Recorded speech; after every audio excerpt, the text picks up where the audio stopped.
Le podcast Athlète Entrepreneur, animé par Amélie Delebel, vous relate les différents parcours inspirants d'anciens sportifs ou sportifs actuels de haut niveau de différentes disciplines qui se sont tournés par la suite ou sont actuellement dans le milieu entrepreneurial. Des entrevues et reportages qui seront vous motiver à atteindre votre plein potentiel. Le podcast Athlète Entrepreneur, des cheminements à découvrir.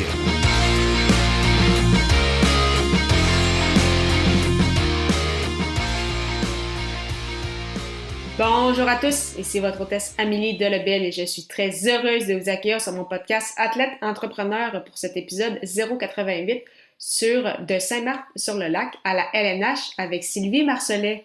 Athlète Entrepreneur est un podcast qui a pour but de motiver les athlètes ou anciens athlètes qui souhaitent se lancer en affaires.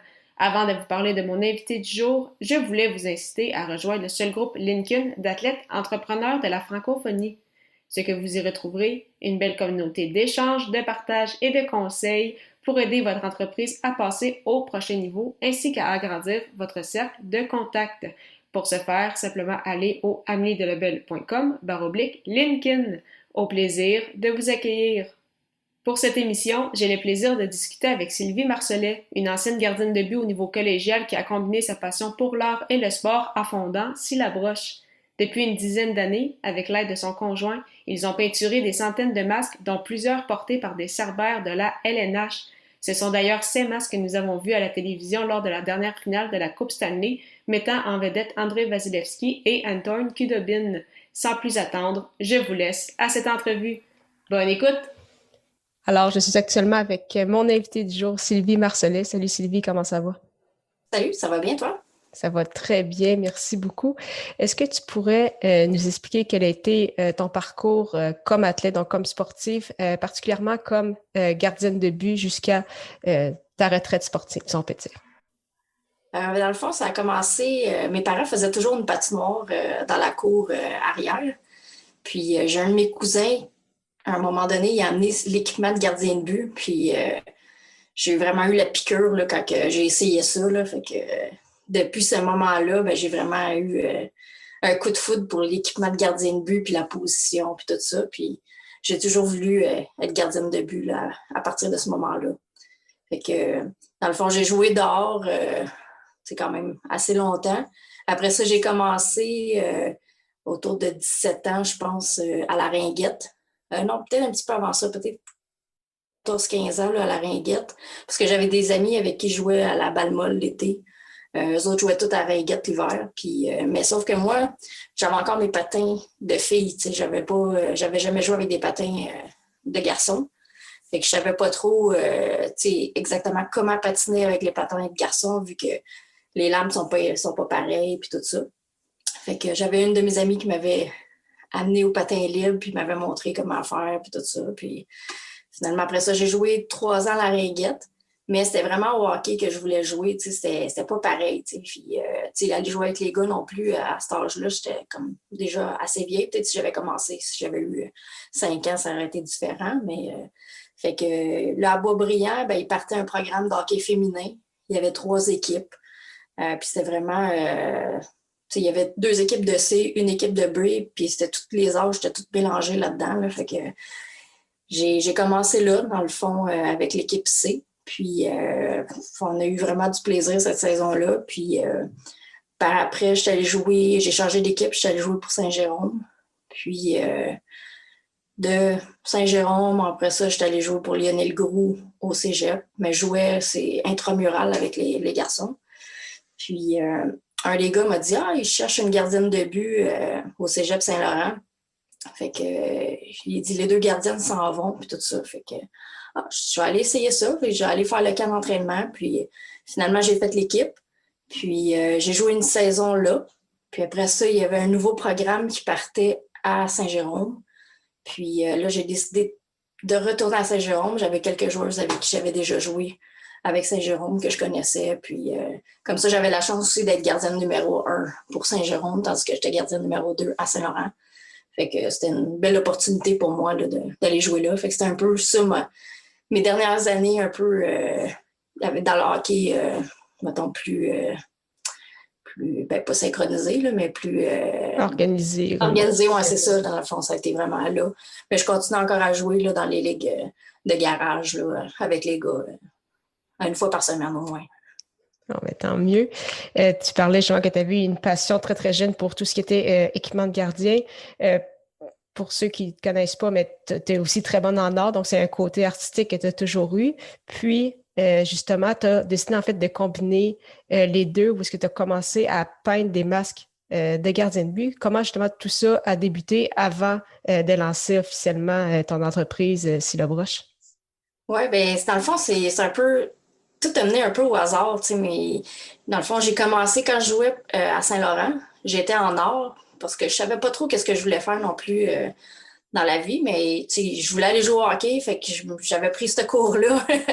Puis finalement, en suivant un des cours, ben, j'avais vu un poster sur un des murs qui disait cours d'airbrush privé, puis c'était sur la rive sud de Montréal. Puis je me suis dit, ah, ben, peut-être que j'aimerais ça, tu sais, ça. Je dis, tu sais, vu que j'aimais le hockey, les choses, tu sais, mon but, c'était peut-être peinturer des masques des gardiens de but. Puis, fait que j'étais allée suivre ce petit cours-là, c'était 10 cours. Puis, j'avais bien aimé ça, tu sais, je voulais voir aussi si j'avais un certain talent avant de commencer à m'équiper, puis tout ça, parce que c'est quand même assez dispendieux. Fait que, après ça, tu sais, ayant changé d'équipe, ben, j'étais allée jouer pour Saint-Jean. Puis là, j'ai fini mon deck en or. Puis, un de mes profs de sculpture, là, je m'étais intéressée peut-être à fabriquer le masque de gardien de but. Puis, un de mes profs d'art, il m'a dit, ben on a un cours ici, justement, c'est matériaux composites. Puis, il dit, là-dedans, ils font plein de choses, justement, avec la fibre de verre, le Kevlar, ces matériaux-là. Fait que là, j'ai décidé, OK, bon, ben, je vais aller suivre ce cours-là. Puis, là, après ça, j'ai su un petit peu comment les masques étaient fabriqués. Puis, par après, c'est ça, je voulais... Sachant pas trop qu'est-ce que je voulais faire, justement, à un moment donné, je voulais peut-être fabriquer de l'équipement de gardien de but, puis peinturer, tu sais. Fait que j'ai joué un petit peu là-dedans, mais finalement, c'était plus la peinture vers quoi je suis allée, là. Puis, comment tu as obtenu en fait tes premiers contrats? Comment tu as fait pour commencer vraiment à peindre des masques de gardiens de but pour des gardiens quand même à ce moment-là, déjà quand même au niveau junior, par exemple, dans la LHGMQ?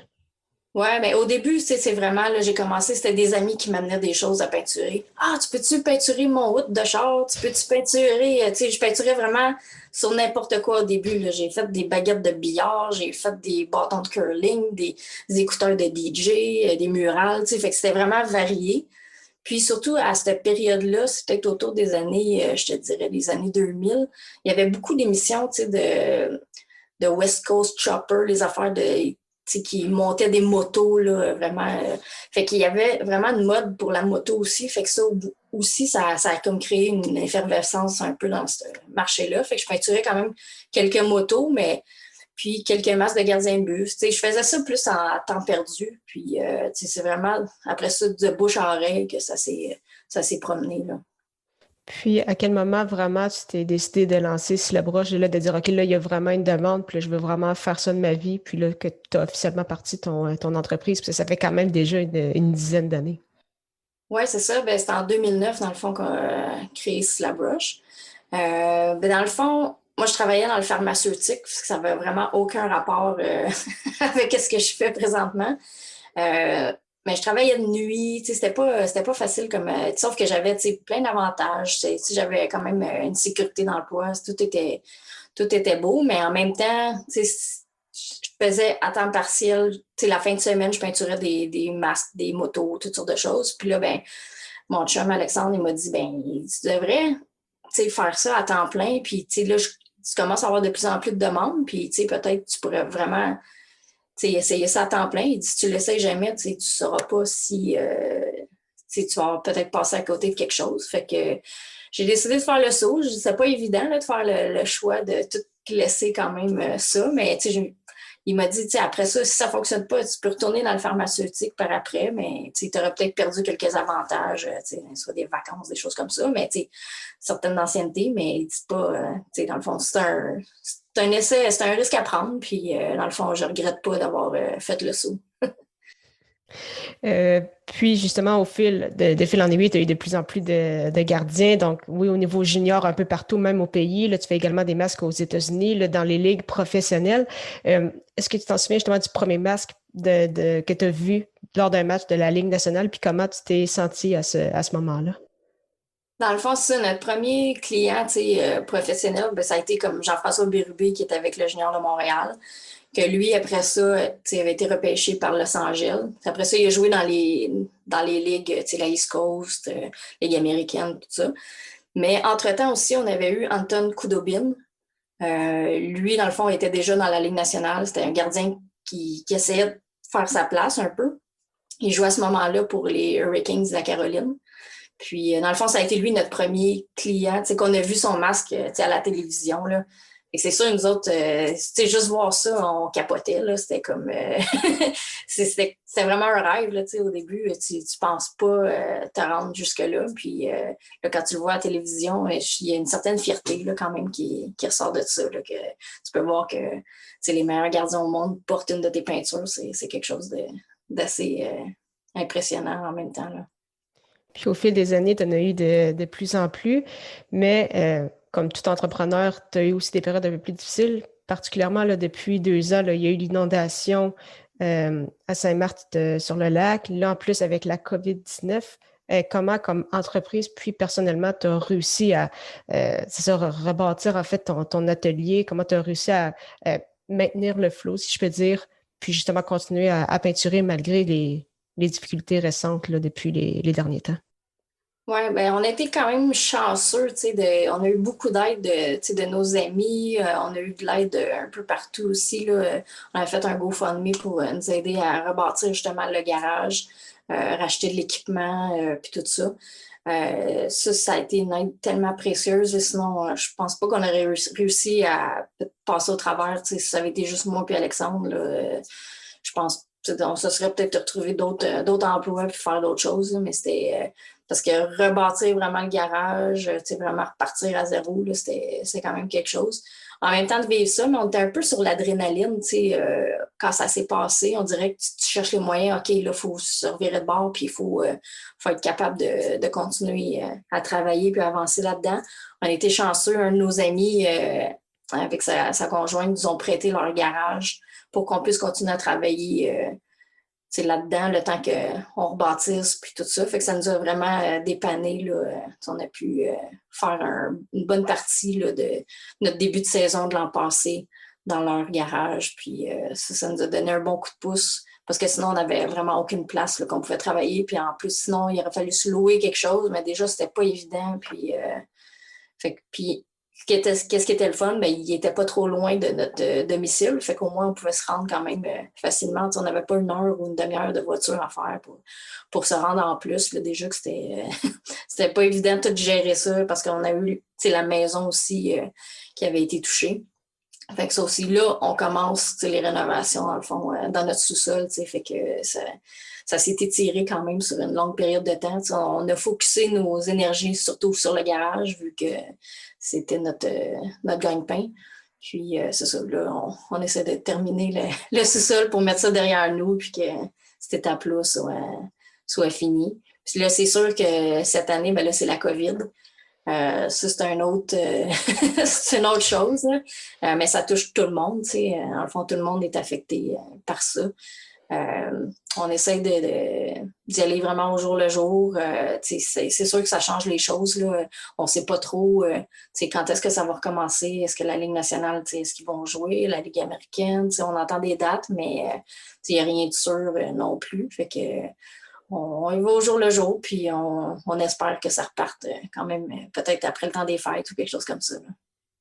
Puis, comment t'apprécies la dernière finale de la Coupe Stanley où justement les 2 gardiens présents, c'était 2 de tes clients, donc Vasilevskiy et Khudobin justement en grande finale. Est-ce que beaucoup de gens te parlaient de ça? Justement, est-ce que tu as senti que ça aidait à te faire connaître aussi un peu de voir les 2 gardiens avec chacun vos masques? Oui, ben c'était surtout de notre entourage qui nous en parlait, nos amis ou les membres de la famille, tout ça, qui étaient contents pour nous, là, c'est sûr que c'était le fun de voir nos 2 masques en finale. Les chances sont vraiment minimes pour que ça arrive, là, quand même. Non, c'était vraiment quelque chose de le fun à écouter. On ratait pas un match. On a suivi justement toutes les séries au complet aussi, parce que c'était à peu près les rares sports qu'on pouvait voir à la télé aussi. Puis c'était le fun de pouvoir écouter ça. Au moins, ça nous faisait changer un peu les idées à cette période-ci qui était un peu bizarre pour tout le monde, là. Ça serait quoi tes objectifs pour les prochaines années? Est-ce que tu veux atteindre un certain, par exemple, plateau, un certain nombre de max de gardiens dans la Ligue nationale ou c'est ça, quels sont tes objectifs en fait pour les prochaines années? C'est dur à dire, c'est ça. Tu sais, avec la COVID, on dirait que ça a remis, la COVID plus l'inondation, ça a remis les choses un peu en perspective. Là. Ça nous a fait prendre un peu, tu sais, avec la COVID, c'est plus prendre notre temps ou, tu sais, comme avoir un recul un peu sur tout qu'est-ce qui arrive puis tout ça. C'est sûr que les dernières années, tu sais, on était beaucoup, tu sais, quand on reçoit les masques en début de saison, on en reçoit beaucoup en même temps, puis c'est très, très demandant et stressant en même temps aussi, là, de falloir tout livrer ça quand même assez rapidement. Fait que peut-être, je sais pas, tu sais, on voulait peut-être prendre quelque chose, que ce soit un peu plus graduel, tu sais, nos débuts de saison, avoir quelque chose, un rythme de vie un petit peu plus, ben, je ne dirais pas normal, là, mais tu sais, qu'on puisse vivre un petit peu plus notre vie. Des fois, souvent, on travaille la fin de semaine, le soir, tu sais, on n'arrêtait plus pour essayer de justement tout livrer nos choses. Fait que peut-être avoir un beat de vie, là, tu sais, profiter un petit peu plus de la vie, là, tu sais, faire d'autres choses les fins de semaine, les soirs, puis tu sais, voir un peu plus nos amis. C'est sûr que là, c'est pas évident, mais c'est pas vraiment une bonne période pour ça. Mais au moins, tu sais, on essaie de sortir un petit peu plus dehors, puis de faire d'autres choses, puis c'est juste profiter un petit peu plus de la vie, puis avoir un beat un petit peu plus normal, disons, de travail. Un meilleur équilibre. Par curiosité, combien de temps que ça peut prendre faire un masque? Là, je sais que ça peut sûrement beaucoup varier selon énormément de concepts ou les détails, mais environ, tu dirais que ça prend combien de temps faire un masque? Tant pour, c'est là, tu dois préparer le design, le dessiner, là, par la suite le mettre sur le masque. Donc, tout ça, ça prend environ combien de temps? On pourrait dire entre une trentaine, quarantaine d'heures là, en moyenne, là. Tout dépendamment de la complexité d'un masque. Fait que c'est quand même, ça prend quand même pas mal de temps, là. Puis si on aime ça, mettre beaucoup de détails dans nos peintures, puis tout ça, fait que c'est quelque chose qui demande plus de temps aussi, là. Fait que j'aime ça être satisfaite de ma peinture aussi quand je la livre. C'est pas juste OK, vite, vite, on l'a fini, puis on passe à un autre. Mais j'aime avoir une certaine satisfaction là, de mon travail, puis dire je suis fière d'avoir peinturé ce masque-là, puis je veux que le client, il trippe autant là, qu'il soit fier de le porter. Puis ça, c'est important là, pour moi. Puis, est-ce qu'il y en a un, là, je sais qu'on va souvent dire, ah, ton préféré, c'est le dernier, mais est-ce qu'il y en a un en particulier que tu t'en souviens encore, que tu dis, ça a vraiment été cool comme projet, j'ai vraiment aimé ça, faire ce masque-là? Ouais, non, c'est sûr que, nous autres, c'est dur de décider, OK, oui, ce masque-là, c'est vraiment mon préféré, ou, il y en a pas en particulier, comme... Mais un, qui était quand même spécial pour nous, ça a été la classique hivernale, le Canadien contre les Bruins. Ça, c'était avec Tuukka Rask là, qui portait une de nos créations. Puis ça a été quand même un match spécial. Une classique hivernale, c'est le fun, c'est l'ambiance aussi. En plus, qu'il jouait contre le Canadien. Puis il y avait un petit quelque chose de spécial sur ce masque-là. Parfait. Mais merci beaucoup pour ton temps. Avant de terminer officiellement l'entrevue, je vais te poser quelques petites questions en rafale. Okay. Ma première, c'est quelle est la chose la plus importante que le sport t'a enseigné? Je dirais la persévérance, de ne pas abandonner, de vraiment mettre les efforts pour atteindre qu'est-ce que tu veux atteindre. Puis vraiment pas se décourager. C'est sûr qu'il y a toujours des hauts, des bas. Ça peut pas toujours être 100% que ça va bien, mais des fois, t'as des journées plus dures, puis c'est pas lâcher, pas se décourager. Parfait. Ton plus beau souvenir sportif? Mon plus beau souvenir sportif, j'hésite peut-être entre quand je jouais dans la cour, chez moi avec mon voisin, on jouait au hockey d'or presque à tous les jours. Ça, c'était un beau moment pour moi. Puis aussi le retrait du chandail de Patrick Roy au Centre Bell. C'est un de mes idoles. Puis, ça a vraiment tout le temps été quelque chose de spécial pour moi. Puis, je voulais être là pour voir ce match-là. Puis, fait d'avoir été en direct, je sais pas, ça avait été quelque chose de spécial aussi. Là. Puis, quel serait ton meilleur conseil pour un athlète ou un ancien athlète qui souhaite se lancer en affaires, qui souhaite lancer son propre projet? Dans le fond, c'est de l'essayer. C'est sûr que des fois, ça peut ne pas fonctionner, mais au moins, tu n'auras pas le regret de dire ah, j'aurais peut-être dû faire ça dans le temps, j'avais eu cette idée-là. Puis, c'est de l'essayer pour au pire, si ça ne fonctionne pas, ben, au moins, il n'y aura pas de regret. C'est vraiment de prendre une chance, puis de tout mettre ses efforts dans son projet, puis s'investir. Puis, après ça, les chances que ça fonctionne, c'est possible, comme peut-être pas, mais au moins, il n'y aura pas de regret là, au bout de la ligne. Mais c'est parfait. Mais merci beaucoup pour ton temps, Sylvie. C'était vraiment très, très apprécié. Merci, ça me fait plaisir. Merci beaucoup encore une fois à Sylvie Marcelet pour son temps et en souhaitant que vous ayez aimé ce 88e épisode officiel d'Athlète Entrepreneur. Si c'est le cas et vous pensez qu'il pourrait inspirer ou aider une personne de votre entourage, partagez-lui. Pour mes prochaines entrevues, si vous souhaitiez que je discute avec des athlètes entrepreneurs en particulier, vous pouvez m'envoyer vos suggestions via la page Facebook de podcast Athlète Entrepreneur.